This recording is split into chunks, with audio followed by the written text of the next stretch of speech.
आप सभी का एक बार फिर स्वागत है आपके अपने इस YouTube चैनल पर। हम और आप मिलकर बात कर रहे थे राजस्थान के इतिहास की, और राजस्थान के इतिहास में भी हम मेवाड़ रियासत के बारे में जानकारियां ले रहे थे। और उसमें हमने देखा था कि मेवाड़ रियासत में सांगा तक की बात को हम पिछले वीडियो में देख चुके हैं। महाराणा सांगा की बात हमारी अधूरी रह गई थी पिछले वीडियो में।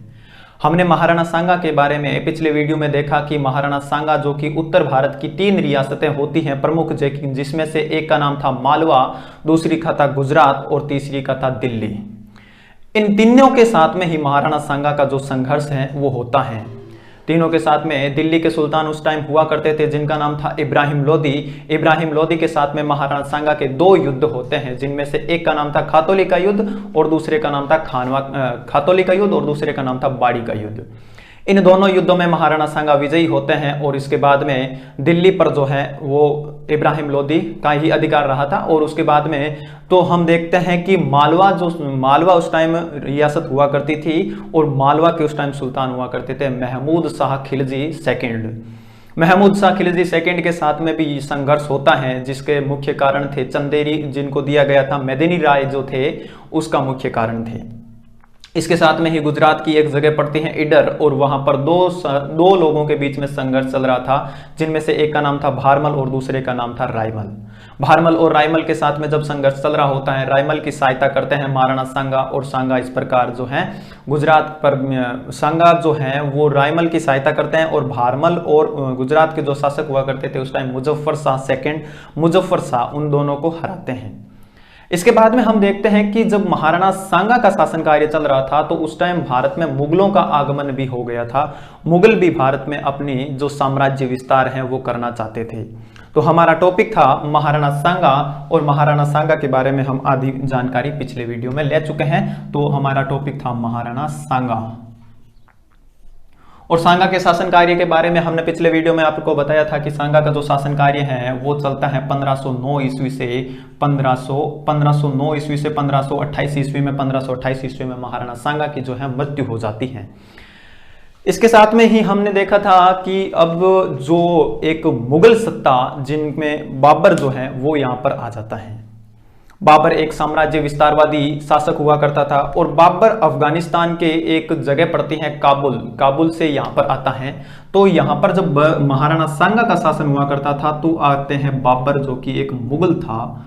और बाबर आता कहाँ है? बाबर आता कहाँ है? तो काबुल में एक जगह पड़ती है फरगना, वहां से बाबर आता है।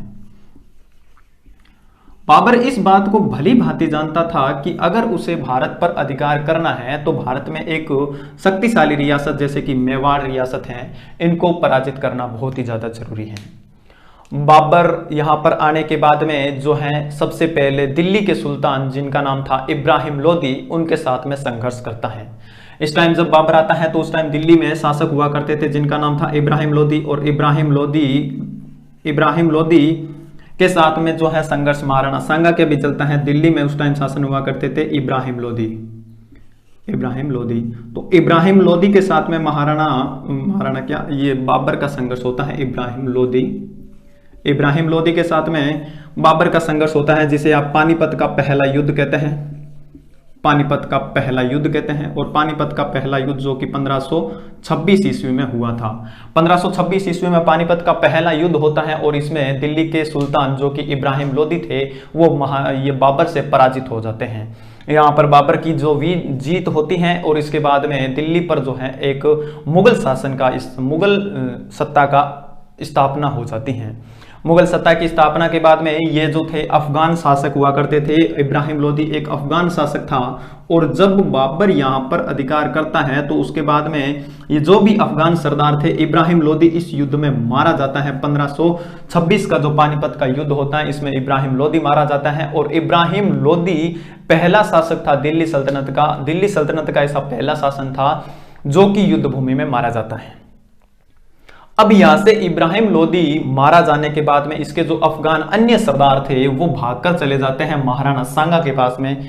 दिल्ली के सुल्तान की मृत्यु के बाद में अफगान सरदार जो थे वो महाराणा सांगा के पास में चले जाते हैं और वहां जाकर शरण लेते हैं। अब बाबर इस बात को भली भांति जानता था कि जब तक मैं बाबर को पराजित नहीं कर देता तब तक भारत पर अधिकार करने का मेरा जो सपना है वो मात्र सपना ही रहेगा। तो बाबर ने भारत के इस मेवाड़ के इस महान सम्राट यानी कि सांगा को हराने के लिए पूरी योजना बना ली थी। सांगा को हराने के लिए पूरी की पूरी योजना बनाकर बाबर आता है और बाबर जो है इस सांगा पर आक्रमण करता है।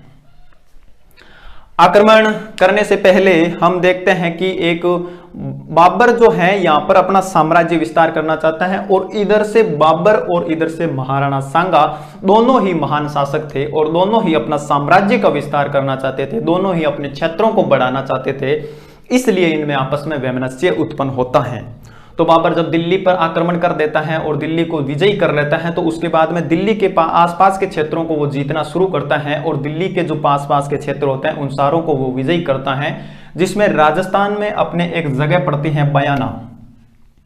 राजस्थान में अपने एक जगह पड़ती है बयाना जो कि भरतपुर की एक जगह है। बयाना भरतपुर में एक जगह पड़ती है और बयाना में एक किला हुआ करता था जिसे कहते हैं बयाना का दुर्ग, बयाना का किला।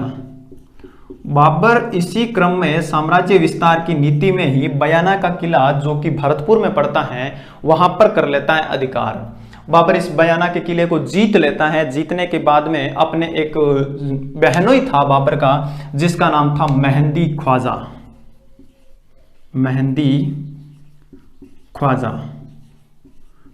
ख्वाजा को बाबर जो है ये बयाना का किला दे देता है और वापस चला जाता है खुद।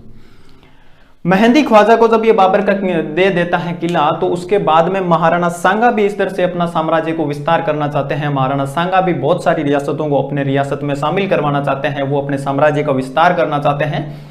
इसी नीति से प्रेरित होकर महाराणा सांगा जो है वो यहाँ पर आक्रमण कर देते हैं जिसे कहते हैं बयाना का युद्ध। और बयाना का जो युद्ध है वो होता है 1527 ईस्वी में।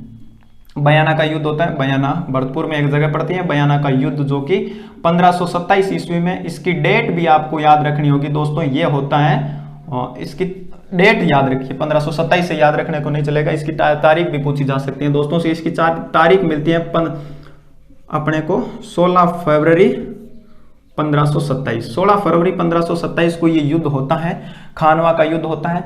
जब यहाँ पर बाबर जो सेनापति यहाँ पर इसको नियुक्त किया हुआ था बाबर का मेहंदी ख्वाजा को, और उधर से सांगा जब आ रहा होता है तो सांगा जब इस पर अटैक करता है तो मेहंदी ख्वाजा जो कि बाबर का ही एक प्रतिनिधि था, बाबर का बहनोई था, तो वह कहता है इस मेहंदी ख्वाजा को बाबर के सांगा के बारे में जानकारियां मिलना शुरू हो गई थी कि बाबर जो है बहुत ही एक खतरनाक टाइप का योद्धा है।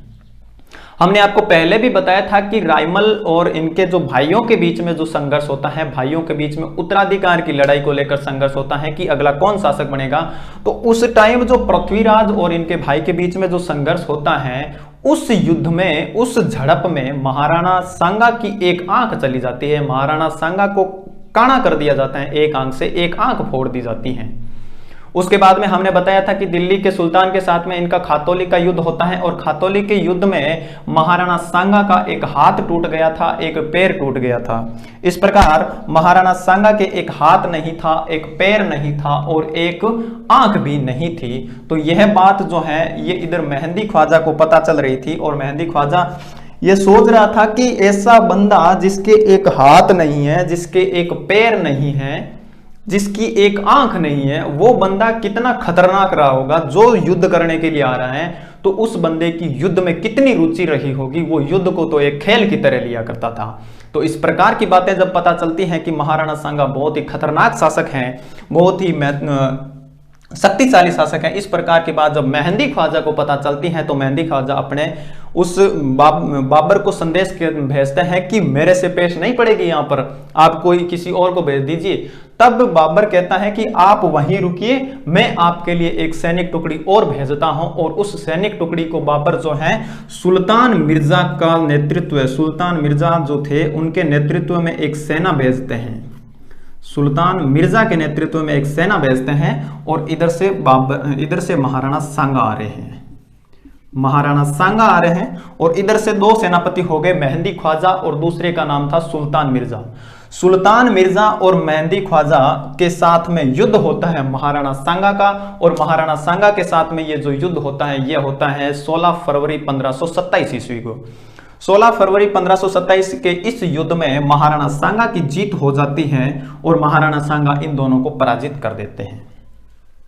अब जब महाराणा सांगा की यहां पर जीत हो जाती है तो बाबर इस बात से अब और भी ज्यादा आश्वस्त हो गया था कि अब उसको सांगा को हराना ही पड़ेगा। किसी भी हाल में अगर सांगा को वो नहीं हराता है तो सांगा दिल्ली पर भी कब्जा कर लेगा। ऐसी बातें बाबर सोच रहा था कि अगर वो दिल्ली पर अधिकार कर लिया तो उसका भारत पर राज करने का जो सपना था वो सिर्फ सपना ही बनकर रह जाएगा। तो इसी बात से यहां पर महाराणा सांगा भी एक गलती कर देते हैं, जो गलती महाराणा सांगा को आगे चलकर बहुत ज्यादा भारी पड़ती है। महाराणा सांगा यहां पर करते यूं है कि जो यहां पर ये जो सेना इनकी पराजित होती है, ये सेना जब पराजित होकर वापस भाग रही थी तो महाराणा सांगा इस पर वापस पीछे से अटैक नहीं करते हैं, जो कि एक महाराणा सांगा की बहुत बड़ी भूल कही जाती है। महाराणा सांगा इस युद्ध में जीत गए थे। जीतने के बाद में उन्होंने अपनी सेना का जो गठन है वो पूरी तरह से ढंग से नहीं किया था, वो भी इनकी एक भूल मानी जाती है। जिसके बाद में अगला जो युद्ध होता है, जिसके बारे में हम अभी थोड़ी देर में चर्चा करेंगे, उसमें जो महाराणा सांगा को है जो खामियाजा भुगतना पड़ता है। यह सब बात होती है। यहाँ पर सांगा जीत जाते हैं और उसके बाद में यहाँ से इनकी सेना जो है वो भाग रही थी। उस भागती हुई सेना पर महाराणा सांगा इन पर आक्रमण नहीं करते हैं। इसी के साथ में बाबर भी अपनी पूरी तैयारी में लग गया था। यह हो गया बयाना का युद्ध। इसके बारे में अगर आप स्क्रीनशॉट लेना चाहें तो ले लीजिए, वरना मैं इसको मिटा रहा हूं। बयाना के युद्ध के बारे में जानकारी लेने के बाद में अब अगले युद्ध के बारे में देखते हैं कि अगला जो युद्ध है वो कौन सा होता है सांगा के साथ में। अब बाबर जो है यहाँ पर जो इनके जो प्रतिनिधि थे मेहंदी ख्वाजा और मिर्जा सुल्तान मिर्जा, वो जब पराजित हो जाते हैं तो इनके बाद में अब बाबर स्वयं आता है, जिसे कहते हैं खानवा का युद्ध। खानवा का युद्ध, खानवा के युद्ध में बाबर स्वयं महाराणा सांगा से लड़ने के लिए आता है। और खानवा का जो युद्ध है, पहले जो युद्ध हुआ था जिसे कहते हैं बयाना का युद्ध, बयाना के युद्ध के जस्ट एक महीने बाद ही बाबर यहाँ पर अपनी सेना लेकर आ जाता है। तो ये जो युद्ध है ये होता है 17 मार्च 1527 ईस्वी को। पहले वाला फरवरी में हुआ था 16 फरवरी को, यह हुआ था 17 मार्च 1527 ईस्वी को। 17 मार्च 1527 ईस्वी को खानवा का युद्ध। खानवा जो कि रूपवास तहसील भरतपुर में एक पड़ती है, रूपवास तहसील में ही एक खानवा जगह पड़ती है। उसी खानवा के स्थान पर यह खानवा का युद्ध हुआ था, खानवा के मैदान में। रूपवास तहसील जो कि भरतपुर जिले में पड़ती है, आपका जो भरतपुर राजस्थान का जिला है, पूर्वी जिला है, जिसके बारे में हम देखेंगे। महाराणा सांगा तो यहां पर पूरी भूल करते हैं, क्योंकि जब बयाना की युद्ध में वो सेना भाग रही थी उसका पीछा नहीं करते हैं, जो कि एक उनकी भूल कहलाती है। इसके बाद में सांगा की ये भूल, उधर से जो महाराणा जो बाबर थे वो बाबर अपनी पूरी सेना को पूरी तरह से संगठित करते हैं। बाबर तोपों का निर्माण करते हैं। तोपों के साथ में बाबर सांगा पर आक्रमण करना चाहते थे और बाबर किसी भी हालत में महाराणा सांगा को जीतना चाहते थे। इसी उद्देश्य से बाबर ने तोपों का निर्माण करवाया, अपने तोपचियों को प्रशिक्षित किया और अपने सैनिकों को बहुत ही वेल डेवलप्ड किया। इन्होंने सैनिकों को जो है प्रशिक्षण दिया। इसके बाद में एक महीने तक बाबर युद्ध की पूरी तैयारी करता है और उसके बाद में 17 मार्च 1527 ईस्वी में महाराणा सांगा के सामने रूपवास तहसील भरतपुर में खानवा जगह पर ये बाबर खानवा के युद्ध में जो सांगा से टकराता है। अब सांगा महाराणा, ये जो बाबर है, सांगा बाबर जो है वो इसके सैनिकों को, अपने सैनिकों को कहता है कि हम अब पूरी तैयारी कर चुके हैं और महाराणा सांगा पर जो है आक्रमण करेंगे। तब इसके सैनिक मना कर देते हैं कि नहीं, हमें कोई आक्रमण नहीं करता, क्योंकि इनको महाराणा सांगा की शक्ति के बारे में भी पता चल रहा था। और दूसरी बात यह थी कि बाबर जब यहां पर भारत में आए थे, पहले बाबर जब पानीपत का युद्ध करता है तो यह बाबर का 5वां आक्रमण था। इससे पहले बाबर 4 बार आ चुका था। बाबर भारत में आता था और लूटपाट करता था और धन लूट के वापस चला जाता था। यही बाबर का उद्देश्य हुआ करता था। के उद्देश्य से जब बाबर यहाँ पर आता था और उसके बाद में जब ये बाबर पानीपत के युद्ध में जीत जाता है, पानीपत का युद्ध जो कि 1526 ईस्वी में होता है, और उसके बाद में जब बाबर यहाँ पर जीत जाता है तो उसकी महत्वाकांक्षा और ज्यादा बढ़ जाती है। अब 5वें आक्रमण में जब यहाँ पर आता है तो बाबर जीतने के बाद में करता यूं है कि यहाँ पर रहने की सोच लेता है। वो कहता है कि यार क्यों यहाँ से अपने की लूटपाट करके ले जाएं और वहां जाते हैं वापस आते हैं, तो इससे अच्छा यहीं पर अपना साम्राज्य स्थापित कर लें। तो इसी उद्देश्य से जो है बाबर यहाँ पर महाराणा सांगा पर भी आक्रमण करता है, और सांगा पर आक्रमण करने के लिए ये अपने सैनिकों को कहता है। सैनिक का भाई उद्देश्य क्या है, सैनिक को तो लूटपाट करनी थी, वो साथ में आए थे और अब वो अपने घर जाना चाहते थे। भाई उन्होंने कहा था कि पानीपत का युद्ध जीत लिया, अब अपने को अपन के घर जाना है। तो सैनिकों ने मना कर दिया था कि हम युद्ध नहीं करने वाले हैं, हम युद्ध नहीं करेंगे। तो इस प्रकार जब सैनिक उनके मना कर देते हैं तो बाबर एक बहुत अच्छा मोटिवेटर आदमी था। बाबर खुद भी मोटिवेट रहा करता था, बहुत ही सेल्फ मोटिवेटेड आदमी था, जिसके बारे में हम देखेंगे कि जो मोहम्मद शरीफ हैं वो घोषणा करते हैं, जिसे हम आगे बात करेंगे थोड़ी देर में। तो बाबर के जो सैनिक हैं वो मना कर देते हैं कि सैनिक जो हैं वो मना कर देते हैं कि हम जो हैं वो युद्ध नहीं करेंगे। इसके बाद में सैनिक जब मना कर देते हैं तो बाबर इनको मोटिवेट करने के लिए कहता है कि अरे हरामखोरों, मैं ये युद्ध आपके लिए कर रहा हूं, मैं अपने लिए युद्ध नहीं कर रहा हूं। बाबर कहता है कि ये युद्ध मैं अपने लिए नहीं कर रहा हूं बल्कि ये जिहाद कर रहा हूं। अब जिहाद नाम आया है तो जिहाद के बारे में देख लीजिए कि ये जिहाद क्या होता है। कि जिहाद में बाबर ये कहता है कि मैं अपने लिए युद्ध नहीं कर रहा हूं बल्कि अपने धर्म की रक्षा के लिए युद्ध कर रहा हूं, अपने धर्म को बचाना चाहता हूं, और आप अगर धर्म का साथ नहीं देना चाहते तो आप अपने धर्म के विरुद्ध हैं। इस प्रकार जब धर्म की बात आती है तो कोई भी व्यक्ति अपने धर्म के विरुद्ध जाने से कतराता है। इस प्रकार ये बाबर के जो सैनिक भी जो थे वो बाबर का साथ देने के लिए तैयार हो जाते हैं। जिहाद का नारा देता है बाबर, तो इसमें बाबर जो है वो जिहाद का नारा देता है। अब जब सैनिकों के सामने इस प्रकार की भाषणबाजी बाबर कर रहा होता है तो उस पर बाबर के जो एक सैनिक थे जो बाबर के सामने बैठे हुए थे, तो बाबर का एक सैनिक खड़ा होकर कहता है कि अरे आप जिहाद की बात करते हो, खुद तो शराब पीते हो इतनी सारी। बाबर बहुत दारू पिया करता था, बहुत ही शराबी किस्म का आदमी था। दिन में पेटियों खाली कर दिया करता था, पूरे दिन एकदम शराब के नशे में टुन्न रहा करता था। तो इस प्रकार जब बाबर का एक सैनिक उठकर खड़ा होकर कहता है कि आप खुद जो इतने ज्यादा दारू पीते हो, इतनी ज्यादा शराब पीते हो, क्या आप जिहाद ले रहोगे, क्या आप जिहाद की बात करते हो? तो उसी टाइम बाबर अपने नशे में टुन्न था और अपने हाथ में जो गिलास का पेग पकड़ा हुआ था, दारू का पेग जो पकड़ा हुआ था, उसको फेंक देता है और कहता है कि आज के बाद में मैं दारू नहीं पीऊंगा। बाबर इस प्रकार की घोषणा करता है कि मैं आज के बाद में दारू नहीं पीऊंगा, और अंदर की जो शिविर में जो पेटियां रखी हैं वो भी फेंकवा दी थी बाबर ने। इस प्रकार बाबर ने यहाँ पर शराबबंदी की घोषणा की थी। शराब बंद। दो बातें हो गई, एक हो गई कि जिहाद का नारा देता है बाबर, जिहाद का नारा देता है, और जिहाद नाम से आप परिचित हो जाइए कि जिहाद कहते हैं धर्म युद्ध। इस्लाम में जो धर्म के लिए युद्ध किया जाता था उसे जिहाद कहते थे, और जिहाद का नारा देता है बाबर। और बाबर ने शराबबंदी कर दी थी। और इसी बीच में जब एक सैनिक और खड़ा हो जाता है और वो कहता है कि बड़े इस्लाम की बात कर रहे हो और बड़े मुसलमानों के हित में बात कर रहे हो आप, जो मुसलमानों पर एक तमगा कर लगता है, व्यापारियों पर, मुसलमान व्यापारी से एक प्रकार का कर लिया जाता था जिसे तमगा कर कहा जाता था। और बाबर कहता है कि आज के बाद में ये तमगा भी नहीं लेंगे। बाबर कहता है कि आज के बाद में ये जो तमगा कर है चलो उसे भी बंद कर देते हैं, हम मुसलमान लोग हैं, मुसलमान जो हैं मुसलमानों के लिए हित के लिए काम करेंगे और जिहाद करेंगे शराबबंदी के साथ में। और ये जो तमगा कर है ये भी खत्म कर दिया था। ये एक प्रकार के मुसलमान व्यापारी जो होते थे उनसे बाबर कर लिया करता था, जिसे कहते हैं तमगा कर। तमगा कर को यहाँ पर खत्म कर देते हैं। तो बाबर ने कितनी घोषणाएं की थी युद्ध से पहले, यह आपसे क्वेश्चन पूछा जा सकता है। तो बाबर ने ऐसे पूछा जा सकता है कि बाबर ने जिहाद की जो घोषणा है वो किस युद्ध से पहले की थी? तो बाबर ने खानवा के युद्ध से पहले जिहाद की घोषणा की थी।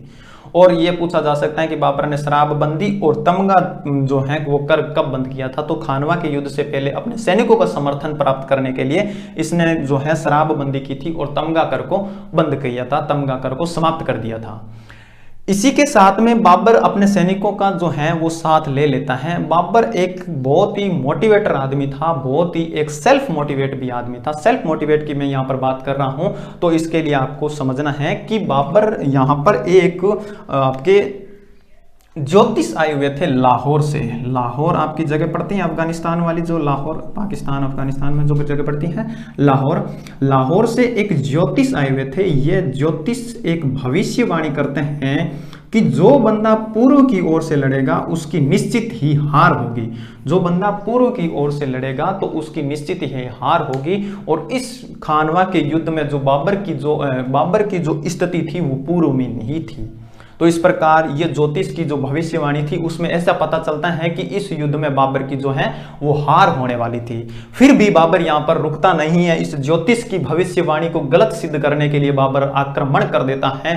बाबर यहाँ पर सेल्फ मोटिवेट रहता है। किसी भी हाल में बाबर को सांगा को हराना ही था। बाबर के मन में तो यह पूरी तरह से सनक सवार थी कि चाहे जो हो जाए सांगा को तो नहीं छोड़ना है। सांगा को किसी भी हाल में वो हराने के लिए आतुर था। सांगा को हर हाल में वो हराना चाहता था। तो इस प्रकार इस ज्योतिष का नाम था मोहम्मद शरीफ। ठीक है, ज्योतिष का नाम था। आप क्या पता कोई पूछ ही ले कि इस ज्योतिष का नाम क्या था, जो बाबर के लिए जो खानवा के युद्ध से पहले घोषणा करता है कि जो पूर्व की ओर से लड़ेगा वो जीतेगा नहीं।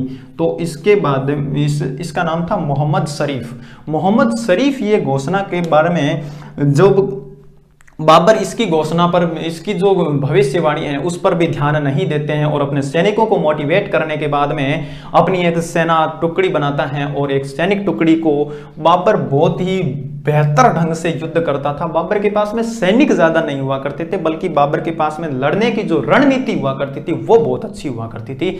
बाबर रणनीति के साथ में लड़ा किया करता था और अपने वाले जो सैनिक थे वो सीधे अपने वालों को तो ऐसे हुआ करता था कि एक के साथ में एक लड़ेगा, दूसरे भाला लड़ रहा है, मैं भाले से लड़ रहा हूं, तू भी भाले से लड़, मैं तलवार से लड़ रहा हूं, तू भी तलवार से लड़, मैं धनुष मार रहा हूं, तू भी तीर मार, धनुष से तीर मार। ये भाले वाले से कौन तलवार वाले आए लड़े, अपने वाले रूल से लड़ते थे। इनको बस जीत से मतलब हुआ करता था। ये भयंकर तरीके से युद्ध करते थे। ठीक है, बाबर की जो युद्ध नीति है वो बहुत ही भयंकर तरीके की हुआ करती थी। तो इसके बाद में हम देखते हैं कि बाबर अपने की हिस्से भी करके अपने सैनिकों को यहाँ पर राजी कर लेता है युद्ध के लिए और सैनिकों को तैयार करता है और अपनी एक सैनिक टुकड़ी तैयार करता है। और इसके बाद में इधर अपने जो महाराणा सांगा है वह भी चुप नहीं बैठते हैं और महाराणा सांगा को भी ये भनक लग चुकी थी कि बाबर कभी ना कभी उन पर आक्रमण कर ही लेगा, पक्का करेगा बाबर। ये महाराणा सांगा को पता चल गया था। तो बाबर भी, महाराणा सांगा भी अपनी सैनिक संगठन को बढ़ाने के लिए करते यूं है कि पूरे राजस्थान, उस टाइम मेवाड़ रियासत जो थी वो सबसे महत्वपूर्ण रियासत हुआ करती थी या सबसे शक्तिशाली रियासत हुआ करती थी। और मेवाड़ रियासत का जो भी फरमान हुआ करता था वो राजस्थान की सभी रियासतें लगभग माना किया करती थी। तो यहाँ पर जो है महाराणा सांगा भी अपनी सेना को पूरी तरह से बढ़ाने के लिए, सेना को बढ़ाने के लिए बहुत ही एक अच्छी रणनीति अपनाते हैं जिसे कहते हैं पाती पर्वण। पाती पर्वण की नीति अपनाते हैं। पाती पर्वण की नीति ऐसे है कि पाती कैसे कहते हैं, जैसे किसी को पत्र लिखा तो पाती, और पर्वण मतलब सभी को बुलाने के लिए जो पत्र लिखे थे उसी को पाती पर्वण कहते हैं। सारे राजस्थान के जितने भी सरदार थे या फिर राजस्थान के जितने भी उस टाइम राजा हुए थे उनको ये पत्र लिखता है। महाराणा सांगा पत्र लिखता है कि मैं बाबर के विरुद्ध लड़ने जा रहा हूं, जो कि एक मुगल सैनिक है, जो कि एक मुगल सेनापति है और मुगल साम्राज्य भारत में स्थापित होने जा रहा है। मैं उसके विरुद्ध लड़ना चाह रहा हूं, जो भी अपने साथ आना चाहता है वो आ सकते हैं। तो इस पर राजस्थान की लगभग सभी रियासतों ने जो है, राजस्थान की जो सभी रियासतों ने महाराणा सांगा का साथ दिया था। ये अपना राजस्थान है भाई, विषम कोणीय चतुर्भुजाकार, ऐसे मैप बनाने की कोई जरूरत नहीं है, ऐसे बना लीजिए। इसमें आप देख लीजिए कि जब राजस्थान की एक रियासत पड़ती है जिसका नाम था ऊपर बीकानेर रियासत पड़ती है। बीकानेर रियासत के उस टाइम शासक हुआ करते थे राव जैत सिंह। राव जैत सिंह जो है वो बीकानेर रियासत के शासक हुआ करते थे। यहाँ पर राव जैत सिंह स्वयं नहीं जाते हैं बल्कि अपना एक पुत्र था, जैत सिंह के एक पुत्र थे जिनका नाम था कल्याणमल। महाराणा सांगा के इसमें सहयोग करने के लिए राव जैत सिंह अपने पुत्र कल्याणमल को भेजते हैं। तो यहाँ पर मैं लिख सकता हूँ कि महाराणा सांगा के साथ में कौन आए थे, कल्याणमल। खानवा के युद्ध में कौन आए थे, कल्याणमल। ठीक है, ये कहाँ के थे, तो ये थे बीकानेर रियासत के। ये आपको याद रखना पड़ेगा दोस्तों, बहुत सारे इसके साथ में आए थे। और अपने यहाँ पर नागौर की भी एक रियासत पड़ती है और नागौर में उस टाइम शासक हुआ करते थे बिरमदेव मेड़तिया। तो यहाँ पर नागौर के भी आए थे। नागौर के शासक हुआ करते थे जिनका नाम था नागौर मेड़ता लिख लीजिए, मेड़ता ज्यादा ढंग से रहेगा, ठीक है। मेड़ता के वीरमदेव, मेड़ता फिलहाल नागौर में पड़ता है, उस टाइम मेड़ता ही कहते थे। तो यहाँ पे थे वीरमदेव, ये वीरमदेव इनके साथ में आते हैं। और यहाँ पर मारवाड़ रियासत पड़ती है, आपको मैंने पहले भी बताया था कई बार, मारवाड़ रियासत के बारे में जिक्र हम कर चुके हैं कि मारवाड़ रियासत में जो रणमल वाली बात थी वहां पर हम बात कर चुके हैं। और मारवाड़ से भी, मारवाड़ में उस टाइम शासन हुआ करता था राव मालदेव का, लेकिन मालदेव स्वयं नहीं, राव मालदेव का शासन नहीं था। मालदेव तो युद्ध में आते हैं, शासन कार्य था उस टाइम गंगा का, राव गंगा राजा था उस टाइम, और गंगा का पुत्र था जिसका नाम था मालदेव, वो युद्ध में, वह इस युद्ध में आते हैं। और अगर हम बात करें इधर ऊपर आमेर रियासत पड़ती थी, तो आमेर रियासत में शासन हुआ करता था पृथ्वीराज कछवा। तो आमेर से आते हैं पृथ्वीराज कछवा, आमेर से पृथ्वीराज, आमेर से कौन आए थे? पृथ्वीराज।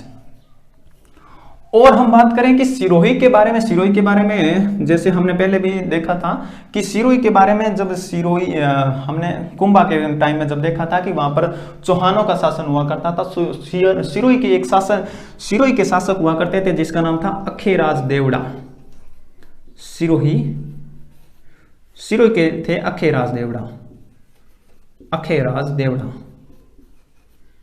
सिरोही के अखेराज देवड़ा भी इस टाइम यहाँ पर इनके साथ राणा सांगा का साथ देने के लिए आते हैं। और यहाँ पर डूंगरपुर और बांसवाड़ा का क्षेत्र पड़ता है। डूंगरपुर और बांसवाड़ा को सम्मिलित रूप से हम वागड़ कहते हैं। और वागड़ के जो थे उस टाइम, वागड़ से महाराणा सांगा का साथ देने के लिए आते हैं उदय सिंह, वागड़ से आते हैं महाराणा उदय सिंह, महाराणा उदय सिंह। वागड़ के पास में आपको पता है कि दक्षिणी राजस्थान का एक जिला पड़ता है प्रतापगढ़। प्रतापगढ़ में एक जगह पड़ती है देवलिया, प्रतापगढ़, प्रतापगढ़, प्रतापगढ़ में उस टाइम एक जगह पड़ती थी जिसको कहते थे देवलिया। और देवलिया के बाघ सिंह जो हैं वो महाराणा सांगा का साथ देने के लिए आते हैं। प्रतापगढ़ में देवलिया, और देवलिया के उस टाइम शासन हुआ करते थे बाघ सिंह। और सलुम्बर जो कि मेवाड़ की एक प्रधान रियासत हुआ करती थी, सलुम्बर से भी यहाँ पर आते हैं जिनका नाम था, सलुम्बर के बारे में हमने आपको पहले भी बताया था कि सलुम्बर जो रियासत है वो चुंडा को दे दी जाती है। और इसके जो सलुम्बर के जो शासक बनते थे वो अपने आगे चुंडावत लगाया करते थे। तो यहाँ पर जो आते हैं उनका नाम था रतन सिंह चुंडावत, सलुम्बर से आते हैं रतन सिंह चुंडावत। और महाराणा सांगा जो है अपनी जान बचाने के लिए कहां गए थे? श्रीनगर। श्रीनगर कहां पड़ता था वो आपको पिछले वीडियो में बता चुके हैं हम। तो श्रीनगर से एक और आते हैं जिनका नाम था श्रीनगर, श्रीनगर जो पड़ता है ना, वहां से श्रीनगर से एक आते हैं जिनका नाम था करमचंद पंवार। करमचंद पंवार के पास ही जाकर इन्होंने शरण ली थी ना महाराणा सांगा ने, करमचंद पंवार, ठीक है, करमचंद पंवार। करमचंद पंवार श्रीनगर से आते हैं। और आपको पता है कि मेदिनी राय की महाराणा सांगा ने सहायता की थी जब वो युद्ध होता है गागरोन का युद्ध। तो मेदिनी राय कहां से आते हैं? चंदेरी से, चंदेरी, चंदेरी से कौन आता है? मेदिनी राय, मेदिनी राय, मेदिनी राय, चंदेरी से मेदिनी राय। ये यहां तक आपको दिख तो रहा है ना, चंदेरी से मेदिनी राय आते हैं। और उसके बाद में हमने आपको पहले बताया था कि दिल्ली पर जो है अफगान सुल्तान था जिसका नाम था इब्राहिम लोदी। और इब्राहिम लोदी सांगा से महाराणा ये बाबर से युद्ध करते हुए मारा जाता है। तो इब्राहिम लोदी से जब यहां से मारा जाता है तो उसके जो अन्य जो सरदार थे जिनमें से एक का नाम था इब्राहिम लोदी का ही एक भाई था जिसका नाम था महमूद लोदी, महमूद लोदी, ये लोदी था महमूद लोदी। महमूद लोदी जो है वो इब्राहिम लोदी का भाई था। वो सांगा की सहायता करने के लिए आता है खानवा के युद्ध में। और एक अफगान रियासत थी यहाँ पर मेवात जो क्षेत्र पड़ता है आपका, अलवर और भरतपुर का जो क्षेत्र पड़ता है, मेवात से भी एक यहाँ पर जो है महाराणा सांगा का सहायता, महाराणा सांगा की सहायता करने के लिए आते हैं जिनका नाम था हसन खां मेवाती, हसन खां, हसन खां मेवाती, हसन खां मेवाती। हसन खां मेवाती जो है वो मेवात से आते हैं, मेवात, मेवात क्षेत्र। मेवात क्षेत्र आपको हम ज्योग्राफी की जब क्लासेस लेंगे तो उसमें बताएंगे कि मेवात क्षेत्र जो कि अलवर भरतपुर का जो क्षेत्र है उसे मेवात कहा जाता है। अब अभी तो इतना ही ध्यान रखिए, उसके बाद में इसके बारे में पूरी जानकारी आपको देंगे वहां पर।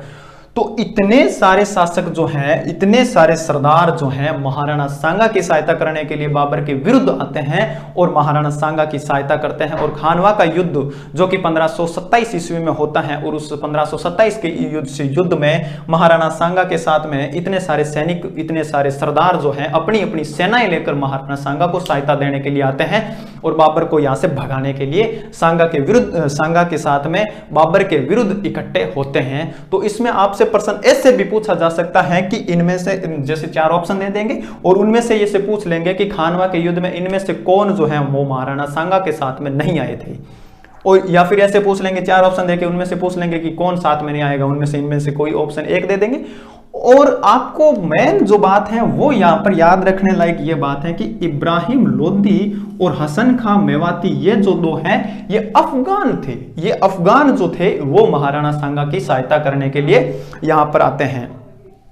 और एक बात और आपको याद रखनी चाहिए कि महाराणा सांगा का जो विश्वासघात किया था, जो पहले तो महाराणा सांगा के साथ में थे लेकिन बाद में बाबर के साथ में मिल जाते हैं, जिनको विश्वासघाती कहते हैं। तो विश्वासघात किया था महाराणा सांगा के साथ में नागौर के एक शासक हुआ करते थे खानजादा, नागौर के खानजादे जो कि नागौर के हुआ करते थे, वो उस टाइम इनका जो है विश्वासघात करते हैं। और दूसरे उस टाइम हुआ करते थे जिनका नाम था, एक आपकी रायसीन जगह पड़ती है, रायसीन के सलहदी तंवर थे, सलहदी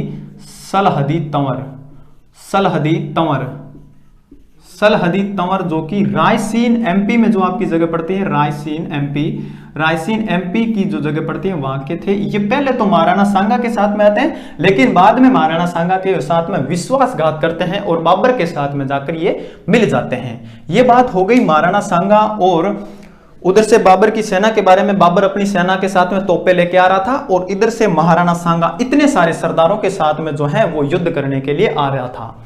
तो आप अगर इन सरदारों की, जो कि इनकी सहायता के लिए आए थे, उनका जो स्क्रीनशॉट लेना चाहते हैं तो ले सकते हैं दोस्तों। उसके बाद में मैं इनको मिटाता हूं।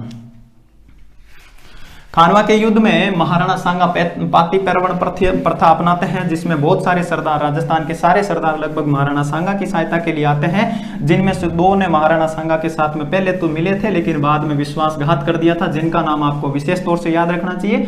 और आपको यह भी ध्यान रखना चाहिए कि महाराणा सांगा के जो सेनापति या फिर सेना में जो लोग थे उनमें से अफगान कौन थे, तो 2 अफगान थे, हसन खां मेवाती और दूसरा इब्राहिम लोदी का भाई जिनका नाम था महमूद लोदी। ये 2 अफगान थे और बाकी सभी जो अपने राजपूत रियासतें हुआ करती थी उन राजपूत रियासतों के ही हुआ करते थे।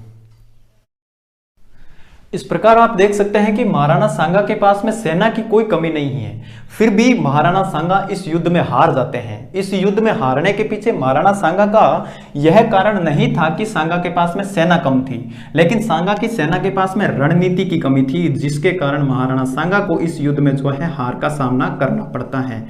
रणनीति की कमी थी, रणनीति की, ठीक, रणनीति महाराणा सांगा को जो इस युद्ध में है वो रणनीति की कमी थी, इस कारण महाराणा सांगा को इस युद्ध में हार का सामना करना पड़ता है। रणनीति की कमी ऐसे थी कि ये जो बाबर था इसकी युद्ध नीति बहुत तगड़ी थी। ये तुलगुमा युद्ध पद्धति को इसमें अपनाता है। ये तुलगुमा युद्ध पद्धति क्या होती है इसके बारे में देखते हैं कि बाबर ने इस युद्ध में तोपों का प्रयोग किया था। भाई ये हो गई तोप एक, तो इस तोप के साथ में एक तोप और यहां पर बांध देता था, इस प्रकार तोपें बांध देता था, आपस में सारी तोपों को बांध देता था और इनके बीच में ये भैंसें बांध देता था। भैंस होती है ना, जो भैंस, उसका जो हस्बैंड होता है भैंसे, उन भैंसों को बांध देता था। इन तोपों को भैंसों को बांधने का कारण ऐसा था कि जैसे तोप चलती है ना तो वो पीछे की तरफ धक्का देती है, तो तोपे पीछे ना खिसके, इसलिए इनको इस जो वेग को भार या फिर इस वेग को कंट्रोल करने के लिए जो है ये तोपों के साथ में भैंसों को बांध देता था। और उसके बाद में बाबर एक सैनिक टुकड़ी यहां पर रखता था पीछे और बाबर स्वयं यहां पर रहता था। इधर अपने महाराणा सांगा की जो क्या थी कि इधर से सांगा ये से इनकी टुकड़ियां होती थी और राजा जो है वो आगे ही रहा करता था, सीधा बीच में ही रहा करता था, और इनका जो बाबर है वो पीछे रहा करता था, हमेशा सीधे आगे से अटैक नहीं करता था, आगे से अटैक बाद में करता था। बाबर पहले तोपों से इनको उड़ाएगा, तेल का मचा देगा, पूरी तरह से तेल का मचा दिया। उसके बाद में बाबर की एक ये जो तुलगमा पद्धति होती थी उसमें बाबर की एक युवा टुकड़ी के साथ में बाबर यहाँ रहा करता था, जो पूरी तरह से जवान सैनिकों की टुकड़ी हुआ करती थी। उसमें बाबर यहाँ से आक्रमण करता था जब तहलका मच जाता था और सामने से इनके सैनिक आक्रमण करते थे, और उसके बाद में बाबर दाएं और बाएं दोनों तरफ से आक्रमण करता था। इस सैनिकों को पता ही नहीं चलता था कि आए कहां से सैनिक और कहां से कहां निपटारा करके चले गए। इस प्रकार ये निपटारा करके चले जाते थे। तो बाबर यहाँ से आधे दिन के बाद में फिर पीछे से आता और दोनों तरफ से इनको घेरता, इनको निकलने तक का मौका नहीं मिलता, और इस प्रकार से पूरी तरह से भगदड़ मचा के बाबर युद्ध को आधे दिन में ही खत्म कर देता था। बाबर की युद्ध नीति बहुत खतरनाक थी। ये तुलगमा युद्ध पद्धति इसी को कहते हैं। जैसे कि हम गुरिल्ला युद्ध पद्धति के बारे में जब महाराणा प्रताप पढ़ेंगे तो हम देखेंगे कि गुरिल्ला युद्ध पद्धति क्या होती है। ये होती है तुलगमा युद्ध पद्धति, जैसे कि आगे भैंसे बांध देते थे, तोपों बांध देते थे, तोपों को यहां से चलाते थे। और ये अपने वाले में रणनीति की कमी यह थी कि जैसे बहुत सारे सरदार आए हुए थे, इसमें बहुत सारे अलग अलग सरदार आए हुए थे ना, बहुत सारे अलग अलग रियासतों से आए हुए थे। तो इन रियासतों वालों का सीधा सा फंडा ये होता था कि अपना अगर सेनापति मर गया ना तो सेना पूरी बाहर। जैसे मान लीजिए कि अजमेर से श्रीनगर से जो आए हुए थे करमचंद कुंवर, वो करमचंद कुंवर अगर युद्ध भूमि में मारे जाते हैं तो करमचंद कुंवर के साथ में जितने भी 5, 7, 10 जो भी हजार सैनिक आए हुए हैं, 5-10 हजार सैनिक जो भी आए हुए थे, करमचंद कुंवर को बताने के लिए, ये समझाने के लिए बता रहा हूं, जितने भी सारे सैनिक आए हुए थे, जैसे ही करमचंद कुंवर मारा गए वो सारे के सारे बाहर हो जाते थे। जैसे करमचंद खत्म, 10,000 सैनिक बाहर, और जैसे ही दूसरा सैनिक मार जाता, दूसरे सैनिक ये इधर बाबर ने सोचा कि यार ये लफड़ा ठीक है, मैन सरदारों को मार दो, सारी सेना बाहर चली जाएगी। अब जब इस प्रकार की भगदड़ यहां पर मच जाती है तो महाराणा सांगा जो थे वो हाथी पर सवार होते थे, और बाबर ने सोचा कि अगर इस सांगा को कुछ घायल कर दिया जाए तो पूरी सेना वैसे ही नेस्ते नाबूद हो जाएगी। तो बाबर ने एक सैनिक टुकड़ी को लगाया कि तीर ही तीर मारो रे, सांगा पे निशान लगो, कोई तो जाके लगे ही लगेगा। लेकिन जब बाबर पर जब तीर बरसाए जाते हैं तो एक तीर जो है वो बाबर को हाथी पर जाकर लग जाता है। उस पर सैनिकों ने यह सोचा था कि बाबर इस युद्ध में मारे गए, और वो सारे सैनिक हथियार डाल देते हैं। तो इस प्रकार जो बाबर की जो है हथियार डालने की जो बात है वो होती है, और बाबर इस युद्ध में जीत जाता है। बाबर जब महाराणा सांगा यहां पर घायल हो जाते हैं तो महाराणा सांगा को जो है घायल होने के बाद में सादड़ी के एक झाला हुआ करते थे, सादड़ी के झाला अज्जा, सादड़ी के हुआ करते थे जिनका नाम था झाला अज्जा, ये झाला लगाया करते थे। इस सादड़ी वाले जो झाला अज्जा थे इनके बारे में हम आगे जब महाराणा प्रताप पढ़ेंगे तब भी देखेंगे कि ये झाला जो हुआ करते थे वो राज चिन्ह धारण किया करते थे। जब राजा मारा जाता या राजा घायल हो जाता तो उनका राज चिन्ह जो है ये धारण करता था। तो महाराणा सांगा जब घायल हो जाते हैं तो सादड़ी के झाला अज्जा ने महाराणा सांगा का जो है वो मुकुट पहनकर युद्ध किया था। अब महाराणा सांगा यहाँ पर घायल हो चुके हैं। महाराणा सांगा जो कि युद्ध के लिए आतुर रहा करता था, जो वीर, वो वीर आज घायल हो चुका है, वो युद्ध भूमि में वो वीर आज घायल हो चुका है। उस वीर को जो है महाराणा सांगा को जो है वो यहाँ से निकाला जाता है और महाराणा सांगा को ले जाया जाता है बसुआ। आपको महाराणा सांगा के विषय में ये 3-4 नाम जो है वो बहुत ही कंफ्यूजन करते हैं। महाराणा सांगा को युद्ध भूमि में जब घायल हो गए थे महाराणा सांगा, तो महाराणा सांगा को बसुआ ले जाया जाता है। वो दोसा था, दोसा की एक जगह थी बसुआ, वहां पर ले जाया जाता है और यहाँ पर महाराणा सांगा का किया जाता है इलाज। महाराणा सांगा पूरी तरह से लहूलुहान हो चुके थे, पूरी तरह से ये घायल हो चुके थे। इनकी मरहम पट्टी करने के लिए इनको बसुआ दोसा ले जाया जाता है। बसुआ दोसा ले जाने के बाद में महाराणा सांगा को जैसे ही होश आता है, इस वीर को जैसे ही होश आता है महाराणा सांगा को, जब ये पूछते हैं कि भाई युद्ध भूमि का क्या हुआ, मैं यहाँ कैसे, मुझे तो युद्ध भूमि में होना चाहिए, मैं यहाँ कैसे पहुंच गया, तब महाराणा सांगा को इनके सरदार बताते हैं कि साहब युद्ध तो खत्म हो गया। बोला परिणाम क्या निकला युद्ध का, तो परिणाम के बारे में जब बताते हैं कि हमारी हार हो गई, तब भी सांगा को इतना ज्यादा दुख नहीं होता है। फिर सांगा को दुख जब होता है, ये सांगा पूछता है कि वो बाबर किधर गया। तो बाबर ने पहले सोच रखा था कि अपने यार तोपों के सामने जो पहले लड़ रहा था ना एक, वो कौन था सामने से, वो इन सैनिकों ने बताया कि वो सलदी, वो अपने ये जो चंदेरी है ना वहां का मैदेनी राय था। तो इन सैनिकों ने बताया कि मैदेनी राय पर आक्रमण करने के लिए गया है। तब सांगा कहता है कि अरे यार मेदिनी राय तो अपना दोस्त है, उसने अपनी संकट काल में सहायता की थी, तो अपने मेदिनी राय की सहायता करनी चाहिए। तो इस प्रकार बाबर को यहाँ पर इन सरदारों ने बहुत समझाया था कि आप उसकी सहायता करने के लिए मत जाइए, हमारी ऐसी अभी स्थिति ऐसी नहीं है कि हम मेदिनी राय की सहायता कर सकें। तब भी सांगा नहीं मानते हैं, ये युद्ध भूमि में फिर से कूद पड़ते हैं और युद्ध भूमि में जाने के लिए ये तैयार होते हैं और यहाँ पर ये एक कसम भी खाते हैं जिसके बारे में आपको ध्यान रखना चाहिए। महाराणा सांगा यहाँ पर एक कसम खाते हैं कि जब तक मैं बाबर को यहाँ से भारत से खदेड़ नहीं देता तब तक ना तो मेवाड़ जाऊंगा और ना ही पगड़ी धारण करूंगा। इस प्रकार की कसम खाते हैं बाबर ये सांगा।